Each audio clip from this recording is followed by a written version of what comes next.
What if everything that has happened to you was a sacred conversation between your soul and the universe? What if the people who came into your life, the recurring wounds, and even what you lost weren't mistakes, but fragments of a greater truth you were destined to remember? Carl Jung intuited it. Life speaks to you in symbols, and what you don't integrate within yourself reappears outside, disguised as fate. In this video, I'll show you how your current energy is attracting, with mathematical precision, what you most need to confront, and most importantly, how to begin shifting that vibration from deep within so you stop attracting from woundedness and start manifesting from your truth. This message isn't a coincidence. You asked for it, and it's finally here. As you listen, think of someone you could share this with. Nothing you attract is random. It's your unconscious projecting itself through experience. Nothing that enters your life is accidental.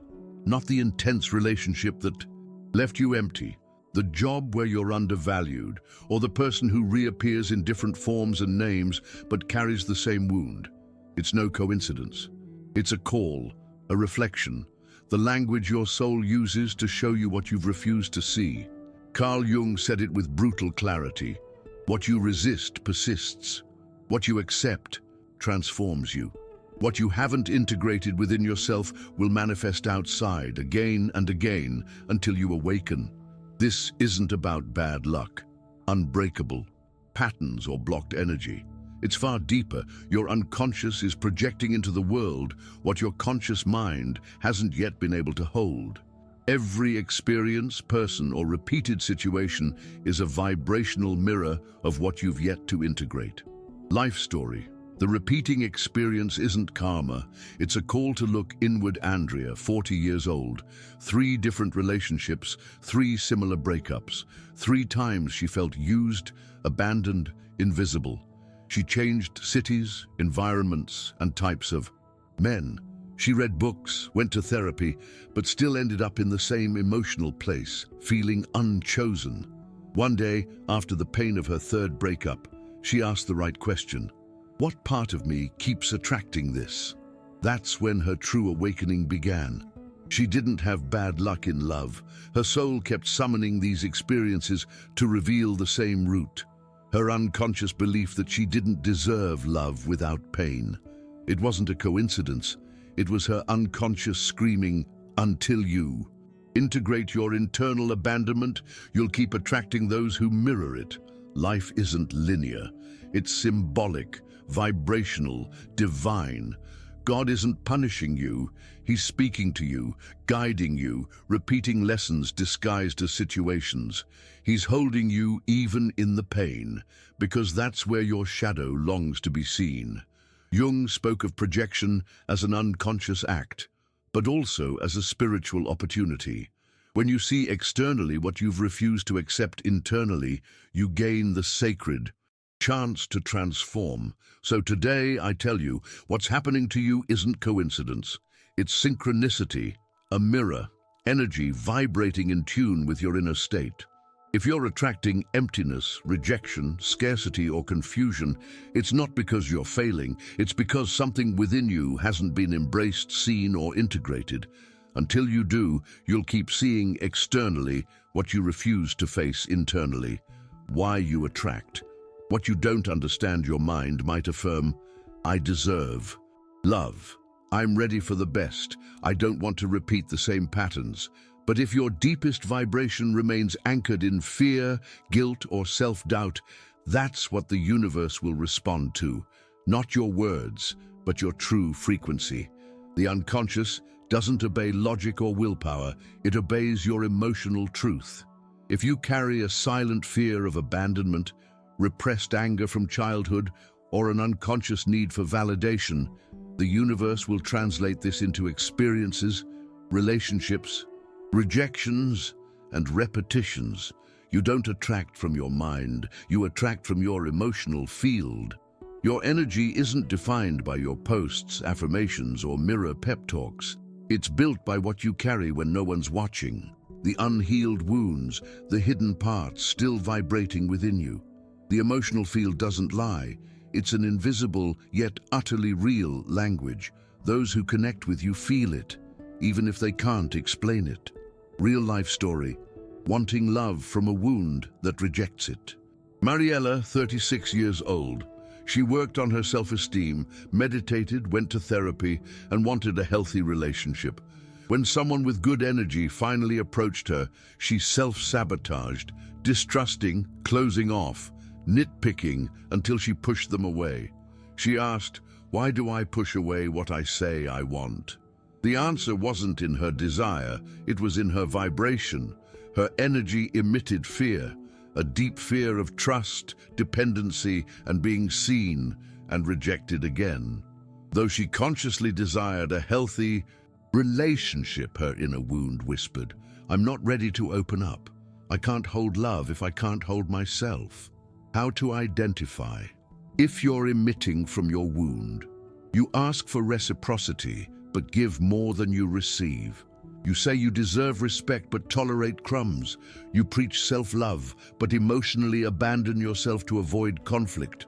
You visualize abundance but act from fear of loss. You claim you've healed, but the wound returns in new forms. Life shows you unfiltered. Everything you experience is a clear map of what still vibrates within you. Not to blame you, but to awaken you. How to align your energy with your desires, not by faking confidence, repeating affirmations, or pretending you're okay. It starts by courageously recognizing which part of you is truly emitting energy, the woman who knows her worth, or the wounded child still begging to be seen, the adult who sets boundaries, or the one waiting to be rescued, the faith that everything arrives, or the control needing immediate proof. When you shift the root of your vibration, everything shifts. How to start vibrating from your truth. Acknowledge the contradiction between your desires and reality. Don't punish yourself. Observe it. Ask, what part of me isn't aligned with what I claim to want? Speak to God from your wound, not the mask. Say, show me where I'm emitting this energy. Help me align my desire with my emotional truth. Make space to feel what still hurts, the parts you avoid. Feeling with presence. Changes your field. Act from a new center, not old fear. If you act from the same emotional place, even with new words, your vibration won't change. Do new things. Speak what you once silenced. Walk away where you once persisted. Carl Jung knew, true transformation happens not when you desire differently, but when you vibrate differently. You vibrate differently not by declaring it, but by daring to feel what you've never let yourself feel, to integrate what you've always silenced. Energy doesn't respond to thoughts. It responds to who you are, what you haven't released, and what you're finally ready to face with love. Life speaks symbolically. Learn its language. Your life is speaking symbolically all the time, but you're not listening. Nothing that repeats is random. What you call coincidence is often the universe directly responding to your inner state. Jung called this synchronicity, events with no logical cause but profound spiritual purpose. If you see patterns, numbers, or recurring symbols, don't ignore them. They're messages, mirrors, divine calls. Real-life example, when symbols reveal what you refuse to see. Letitia, 41 years old. After deep spiritual work, she thought she'd closed many cycles. But curious things happened. She dreamed of the same person weekly, saw their name unexpectedly, and noticed repeating numbers. She called it obsession, then coincidence, until one day in meditation she broke down and asked, "What do I need to see here?" She realized that person symbolized a part of herself she hadn't integrated. It wasn't about the relationship, it was about reclaiming what her soul had surrendered. When she understood the message, the symbols stopped. Her energy cleared because she finally listened. How to start listening. Pause at repetitions. Don't dismiss them as weird. Ask, what does this mean for me? Journal signs, dreams, numbers, animals, situations, or people that reappear. Connect the dots. Ask God for symbolic clarity, not mental answers. Show me what I'm not understanding through the eyes of my soul. Accept what resonates, even if it defies logic. Not everything that makes sense heals, but everything that vibrates with you transforms. Integration changes everything. When you integrate what you've denied, when you stop fleeing projections and take charge of your real energy, your field changes, and so does your reality. You can visualize, affirm, and do everything right. But if you act from a fractured, denied self, you'll keep attracting the same. Life doesn't reward conscious effort. It responds to your deepest frequency, which only shifts when you integrate what you once rejected. Jung didn't preach positivity, he preached integration, bringing to the center all you've hidden, the pain, shame, fear. It's not about healing but reuniting with yourself.